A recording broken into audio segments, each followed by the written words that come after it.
Hello again, everybody. For this video, I want to do a little bit of something fun and do a bit of a look back and analysis on one of the previous metas that we've had in Overwatch that I'm sorry a lot of people were not very big fans of. And that is GOATs, because I try and keep up with some of the stuff that happens in the Overwatch community, and something that I've seen in a few different videos floating around, usually pertaining to, returning Overwatch 2 to 6v6, and maybe even reverting role lock, was that if certain heroes end up being problematic, then they could just ban them, usually pointing the finger at Brig, because, Brig caused GOATs. That's what a lot of people say. The thing is, it's not really true. So to try and get into it and why Brig isn't really the reason behind GOATs being a massive threat, we need to go back to when GOATs was first created. Actually, we'll start even further back with a little comp that had one of the best names in Overwatch history, the Moira Meatball.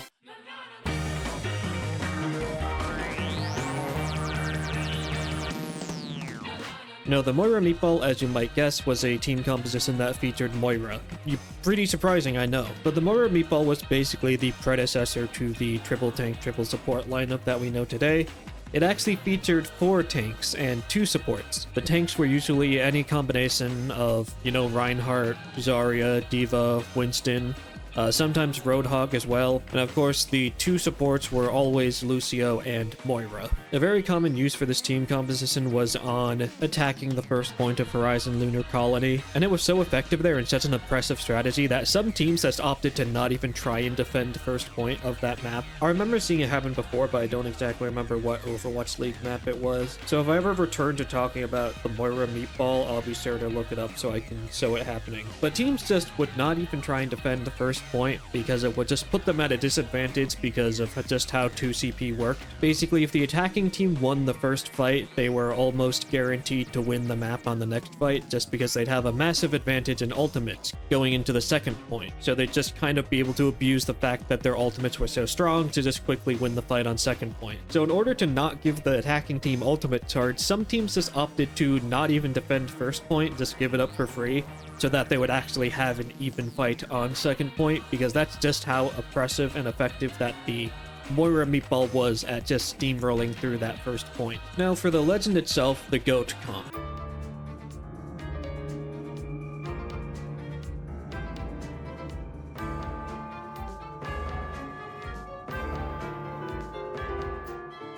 A lot of people may wonder why this team composition is even called GOATs to begin with. One explanation that I really liked was that it stood for Go All Tanks and Supports, but no, that is not really the case. The reason why GOAT comp is called GOATs is because it was run in Open Division by an unsponsored team that, aside from having one of the greatest team icons ever to exist, was just called GOATs, and they basically exclusively ran a triple tank, triple support team composition consisting of Moira, Lucio, Brig, Reinhardt, Zarya, and D.Va. This was the classic triple tank, triple support GOAT team composition. And people took notice because you had this random unsponsored team that was basically going in and 3-0ing these organization teams that were sponsored and were very favored to, be big contenders to win the entire Open Division. And they were kind of just getting rolled by this random unsponsored team. And that's why it's called GOATs, is because it's just named after them. So while Brig was definitely probably one of the inspirations for creating a triple tank, triple support lineup, removing Brig from the game really would not have done that much. Pandora's box was already open, with the idea of running 3 tanks and 3 supports now a viable comp idea. Just banning Brig would not have been enough.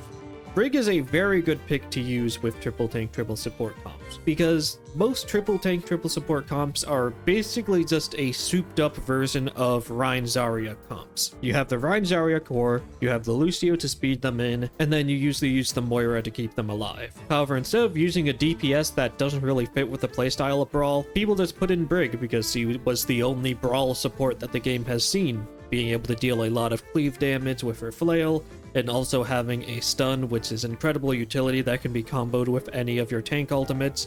you could stun Earth Shatter, you could stun Diva Bomb, which were both big combos that could easily end fights. And then if you're running 3 supports, that really opens up the option for running a 3rd tank as well to just add into the brawl potential and damage mitigation that the team composition had, and that was what the Diva was added in for. So the real demon behind triple tank, triple support, why it worked, the beating heart and soul of the team composition that kept it alive, was not Brig, it was Lucio.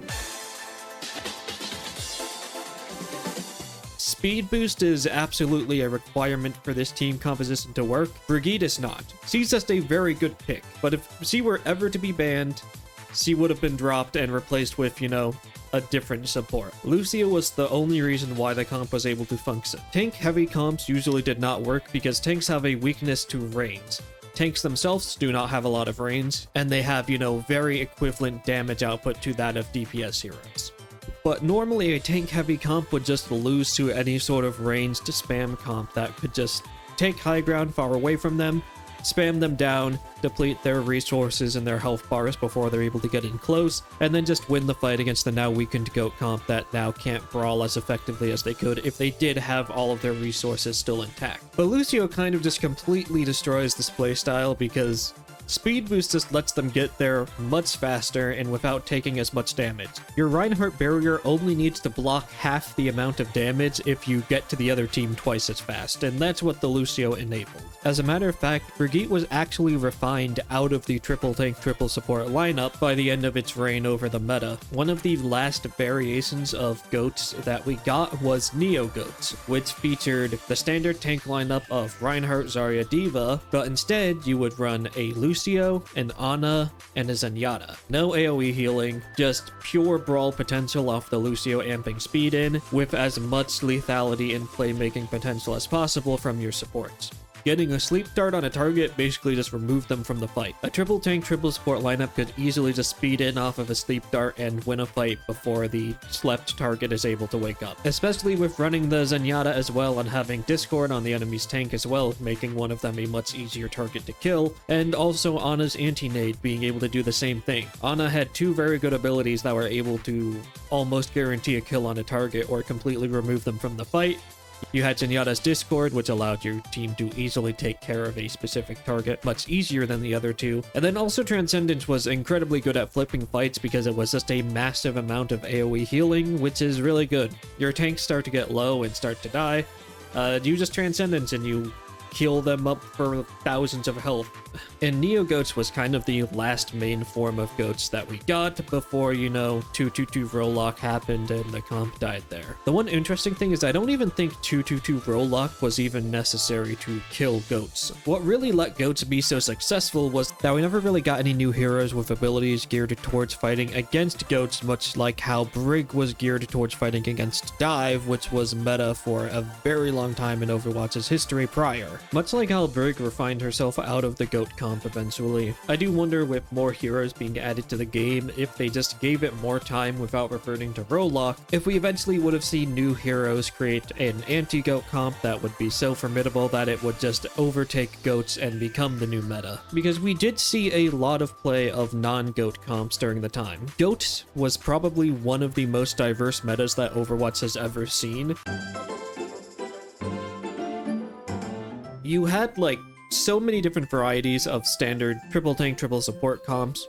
You had standard goats, OG goats with the Moira. Standard goats was usually having Brig, Zen, Lucio as their support lineup. You had Snote, which was Mei goats, which would see, you know, a Mei being swapped in for the Diva. The reason Diva was the one picked to be swapped out was because you really couldn't get away with swapping out a support. If you were to try and swap out a support, you'd have a Lucio that's basically a speed bot. He's only ever going to be speeding. That is his one job. He has a lot of tickets that he has never paid off for driving erratically. It's really just fucked up. So if you were to swap out your third support for the DPS hero, you'd basically have one support trying to solo heal an entire team of 3 tanks at DPS and then also the Lucio, which unless you were running the Moira Meatball would not really be that effective. Usually you really wanted, you know, Discord or Sleep Dart or Anti-Nade to really allow your team to get a pick on a target off of those abilities and then win the fight off of that. So Diva was usually the go-to swap because at the end of the day, The Rein and the Zarya are the main backbone of the team composition. There were some varieties. There was, swapping Reinhardt for a Winston to have, a dive goat, which was called Dotes or Floats. There was also another team composition that focused more on cleave damage, where instead of swapping the Reinhardt for a Winston, you would swap the Zarya for Winston, basically having the maximum amount of AoE cleave damage you can have with both the Reinhardt and his Fire Strike, and also Winston's primary and his jump pack. At some point during this time, there was also, a bug with Winston's jump pack where it actually dealt the maximum amount of damage regardless of where someone was when he landed. Usually it would scale between 1 damage and 50 damage when he lands, depending on how far away people are from him. But it was bugged and it just always dealt 50 damage, and it made Winston much stronger than he was intended to be. You also had Sombra goats, which was pretty strong because the Sombra could hack key targets, remove their abilities, which, goat comp relied heavily upon their abilities to do anything. And then also EMP was basically a free fight win every time you used it against a goat comp. So Sombra goats was something that saw a lot of play as well. And that's not even getting into all of the anti-goat strategies, such as triple DPS. That was used a lot. There was a 2-2-2 lineup relying on Doomfist and Sombra. Surprisingly, yeah, Doomfist and Sombra both being pretty strong anti-meta picks was something very unique to goats, I think. I honestly don't think there was ever a time where these two heroes saw that much play aside from, goat meta. And again, it's not like these anti-meta strategies were bad or anything. They were anti-meta strategies because they did work. Just as a little showcase of them as the last thing in this video, so I don't just go on forever about this topic, please subscribe and let me know if you'd want to hear more about, old Overwatch analysis on team compositions and metas and why they worked and how they could have maybe ended. Going into potential ways to stop goats without reverting to Vrolok is a whole nother thing that I could talk about, or I could just talk more about the 70 different varieties of triple tank, triple support lineups, and then all of the other, fringe meta, off meta, anti-meta stuff that was happening at the time, because it was super diverse in what you could run. It was such a fun time to play the game because of that. But there's an Overwatch League match between the Philadelphia Fusion and the London Spitfire. It took place on Volskaya Industries, and as you would probably expect, being Overwatch League, both teams just ran goats at each other. The first 3 rounds were basically just full Winston, D.Va, Zarya, Brig, Zen, Lucio. Maybe a little bit of Reinhardt in there, but I think it was mainly just the same exact lineup the entire time. However, on London Spitfire's second attack, they kinda just decided fuck it and pulled out the anti-goat comp instead, running not just triple DPS, but quad DPS. They ran Sombra, Tracer, Widowmaker, Pharah, Ball, and Mercy. And it worked incredibly well for them. With a big thing being that on second point of the map, Philadelphia Fusion kind of was forced to swap off of their own goat comp because of the threat of EMP. Because as I said, EMP, extremely good against GOAT team compositions, was basically a free fight win against them. So they swapped onto Tracer, Genji, kept the Winston and the D.Va, and the Zenyatta and the Lucio to try and make a bootleg dive comp without sacrificing too many of their ultimates. But that kind of ended up costing them. They just didn't have any ultimates to work with. EMP came in on the supports and just kind of nuked them both into oblivion, and the London Spitfire were able to just easily win off of their ultimates in that fight. Still running their quad DPS lineup, by the way, just because they did have all of those DPS ultimates that they could use to quickly win second point. And then of course they were tied, but London Spitfire had more time in the bank, above a minute, so it was basically a draw or win situation for them, and ended up in one of the strangest final matchups I've seen in Overwatch League, because London Spitfire brought out the anti-goats. So the match actually started off with London Spitfire playing a, standard 2-2-2 lineup, Lucio Ana, Cassidy Tracer, and Winston D.Va, and then with Philadelphia Fusion being on the triple DPS Ball lineup with Widowmaker, Tracer, Sombra, Ball, then Zenyatta and Lucio as the backline supports. After losing first fight, London swapped to, Widowmaker goats apparently. Just Lucio, Ana, Brig, Winston, D.Va, and then a Widowmaker, I guess, to try and match the Widowmaker and have a Widowmaker duel. Again, just a very strange, another variation of, standard GOAT comp lineup, except this time we're replacing the Zarya with a Widowmaker. Just so many weird, unique team compositions you would see for just the slightest reason. They just change and build off of the basic triple tank, triple support formula. But after that, they were able to win the map even with a big EMP by Poco, they had kind of managed to clear off a couple of people right when the EMP went off, and it didn't really impact them that much. Yeah, just a very cool example of just how the GOAT comp was played, how it was changed, how there was, you know, triple, quad DPS counters to it. It was just a very interesting time in Overwatch history.